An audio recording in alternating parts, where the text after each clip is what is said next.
Daniel was watering his newly laid sod, per HOA requirements, when the convoy arrived. 3 golf carts, lights flashing, rolled up his driveway in formation. 6 uniformed officers surrounded a man in what could only be described as a paramilitary commander's uniform, complete with gold braiding and a campaign hat. President Gerald Whitman. The man announced with practiced authority, "These premises have accrued 14 violations in under 7 days, a new record." His voice carried deliberately, ensuring neighbors could hear. Several curtains twitched in nearby windows. Daniel turned off the hose. "Morning, gentlemen. Coffee's on if you'd like some." His casual tone clearly irritated Whitman, whose jaw tightened. "Morgan, your continued disregard for community standards cannot be tolerated. Your patrol vehicle, that unauthorized basketball apparatus, and reports of your interference with compliance operations yesterday have forced my hand." 2 officers moved to flank Daniel while another began photographing the property. "We're implementing Oak Ridge Bylaw 23.7, Whitman continued, pulling out a document bearing an official-looking seal. "Community removal proceedings." "You're evicting me?" Daniel asked, genuinely surprised. "Temporarily detaining you for a compliance hearing," Whitman clarified with a thin smile.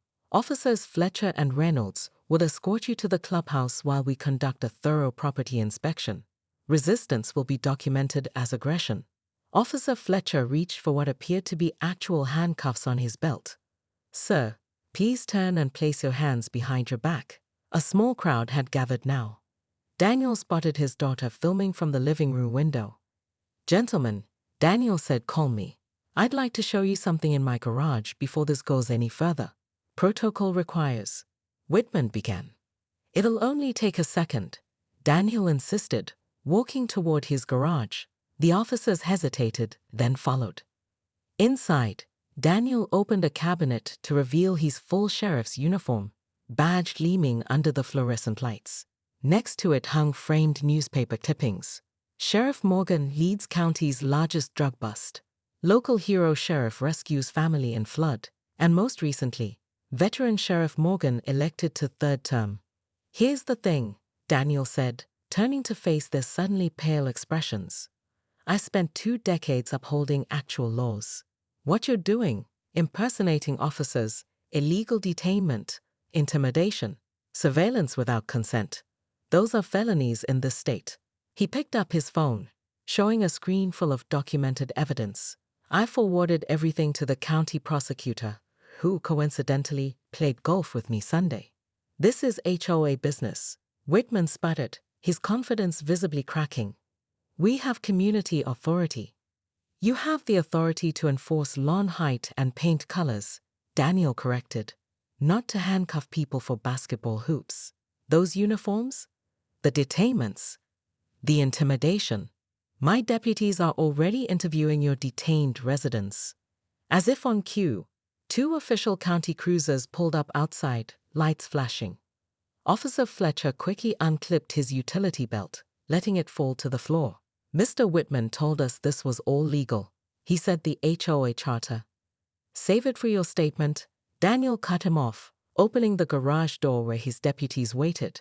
"Everyone's going to get their chance to explain." 3 days after moving in, the Morgans woke to find their front door plastered with violation notices, each bearing the gold-embossed seal of the Oak Ridge Estates Bureau of Compliance. $350 fine for unauthorized wind chimes. Lisa read incredulously over breakfast. "And what in God's name is aggressive lawn encroachment?" Daniel was more concerned about the notice regarding his patrol car. The citation included photos taken through their windows and a warning that law enforcement equipment creates an intimidating atmosphere contrary to community standards. That afternoon, while installing Emma's basketball hoop, another violation according to the notices, Daniel watched a chilling scene unfold across the street. An elderly man was planting flowers when 2 compliance officers approached. When the man protested their demands to remove his plantings, they flanked him on both sides, hands resting on what appeared to be genuine-looking batons. Daniel was halfway across the street when he heard one say, "Sir, this is a community detention until you comply." "Excuse me," Daniel called out, intentionally leaving his sheriff's badge inside. He wanted to understand just how far these people would go. "Is there a problem here?" The taller officer stepped forward. "Official HOA business. Please return to your authorized activity zone." "My what?" Daniel couldn't help but laugh. "Interference with compliance procedures is a $200 violation," the second officer said, pulling out an official-looking citation book. "Name and lot number." The elderly man took the opportunity to retreat inside, throwing Daniel a grateful look. "Morgan, lot 237, Daniel replied. "Mind showing me what authority you're operating under?" The officers exchanged glances. The taller one unclipped a laminated ID card from his belt. "Executive Order 42 of the Oak Ridge Charter. President Whitman has deputized us to maintain community standards through all necessary interventions." Daniel studied their uniforms more carefully. Utility belts holding pepper spray, handcuffs, and what looked like genuine matlights. Their patches read OEPD, Oak Ridge Estates Protection Division. That night, Daniel made some calls to former colleagues at the state attorney's office. What he learned disturbed him deeply. 3 residents had filed complaints about HOA intimidation tactics in the past year, but each mysteriously withdrew their claims after private meetings with HOA President Gerald Whitman. "You won't believe this," Daniel told Lisa as they lay in bed. The soft glow of yet another violation notice slipped under their door, illuminating the room. "Whitman's a former corrections officer who was dismissed for excessive force. This whole security team is his personal playground." Lisa squeezed his hand. "Please don't make waves, Dan. We invested everything in this move." "I know," he said, kissing her forehead. "But something very wrong is happening here." A text message lit up his phone. "Inspection tomorrow, 9 a.m. Monday to Ori."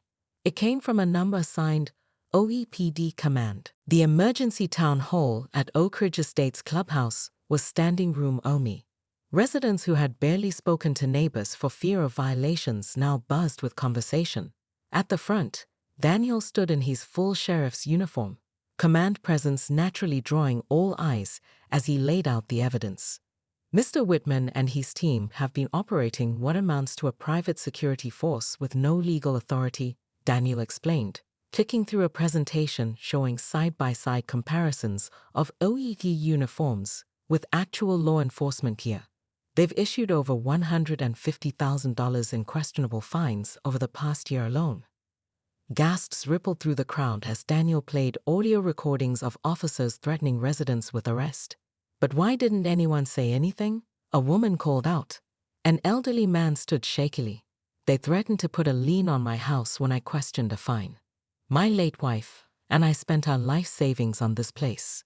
Others began sharing stories. A single mother whose children were banned from the community pool for excessive splashing. A retired teacher whose bird feeder resulted in daily $75 fines. A family threatened with community service duty for holiday decorations, left up one day too long. When Gerald Whitman was brought in, now in civilian clothes and handcuffs, the room fell silent. "Mr. Whitman has been charged with multiple counts of impersonating a peace officer, extortion, and illegal surveillance," Daniel announced. "His officers are cooperating with our investigation." Whitman glared at Daniel. "You'll regret this. I have connections." "Actually," interrupted a woman in an expensive suit who stood up from the audience, "as the developer of Oak Ridge Estates and legal owner of the HOA Charter, I have already filed to dissolve the current board." She nodded respectfully to Daniel. "Sheriff Morgan contacted our corporate offices with his concerns. We had no idea our community had become whatever this is." The following weeks transformed Oak Ridge Estates. The intimidating rule book was replaced with a reasonable 5-page guideline. The golf carts were sold to fund the community's first-ever neighborhood block party. Most importantly, an elected council of actual residents replaced the self-appointed officers. Emma's basketball hoop became the center of impromptu neighborhood games where Daniel taught kids proper shooting form. Lisa started a community garden in the once off-limits common area. The elderly man across the street invited neighbors to a birdwatching club, featuring his now extensive collection of feeders. 3 months after the showdown, Daniel found a note in his mailbox. The wrong shade of taupe, still not repainted. It contained a handwritten card signed by 37 neighbors. To the sheriff who arrested the fun police, thank you for bringing our community back to life. That evening, as families gathered for the newly established Friday cookout in the park, Daniel watched kids racing freely across lawns that no longer served as boundary markers. His department phone buzzed with an update. Gerald Whitman had accepted a plea deal, acknowledging his crimes to avoid prison time. Was it worth all the drama? Lisa asked, slipping her arm around his waist. Daniel smiled as their daughter scored a 3-pointer on the newly installed community court, high-fiving the elderly birdwatcher who served as impromptu referee. Turns out, Daniel replied, some neighborhoods don't need policing. They just need to be freed from it. Sheriff Daniel Morgan was still in his dusty uniform when he pulled into Oak Ridge Estates, the moving truck rumbling behind him. He'd come straight from a 12-hour shift that ended with a meth lab bust. His welcome gift to his new community was removing 3 dealers from the streets before they became his neighbors. This is it? Daniel's teenage daughter Emma scrunched her nose at the cookie-cutter houses with their meticulously trimmed hedges. It looks like something from a horror movie where everyone's secretly a robot. Give it a chance, Lisa, his wife, touched his arm. After 15 years of living next to the station, hearing sirens all night, we deserve some peace. As Daniel began unloading boxes, a golf cart with flashing yellow lights rolled to a stop at his driveway. The driver wore what looked like a police uniform, though something was off about it. The patches were too ornate, the belt too crowded with gadgets, and the man's stern expression too practiced. New resident inspection, the man announced, not bothering to introduce himself. He snapped photos of Daniel's boxes on the lawn. You have a temporary exemption from curb appeal requirements during move-in, but these boxes must be inside by sundown. Also, your mailbox is the wrong shade of taupe. Daniel, still wearing his sheriff's badge, extended a hand. Daniel Morgan, just moved from. All new residents must register vehicles at the HOA office within 24 hours. The man interrupted, ignoring the handshake. His eyes lingered judgmentally on Daniel's official county cruiser, and commercial vehicles are strictly prohibited in driveways. Before Daniel could explain, the man thrust a 3-inch binder into his chest. Oak Ridge Homeowners Association bylaws. Violations begin at $50 and double weekly. He leaned in, lowering his voice. President Whitman runs a tight ship. We've had trouble with civil servants thinking rules don't apply to them. As the golf cart pulled away, Daniel's police radio crackled. A domestic disturbance call a few blocks over, just outside his new jurisdiction. Emma appeared at his side. Dad, there are like 5 guys in those fake uniforms patrolling the neighborhood. One of them yelled at a kid for riding his bike too close to a flower bed. Daniel sighed, tucking the binder under his arm. He'd arrested murderers and dismantled drug rings, but something about this place made the hairs on his neck stand up more than any crime scene.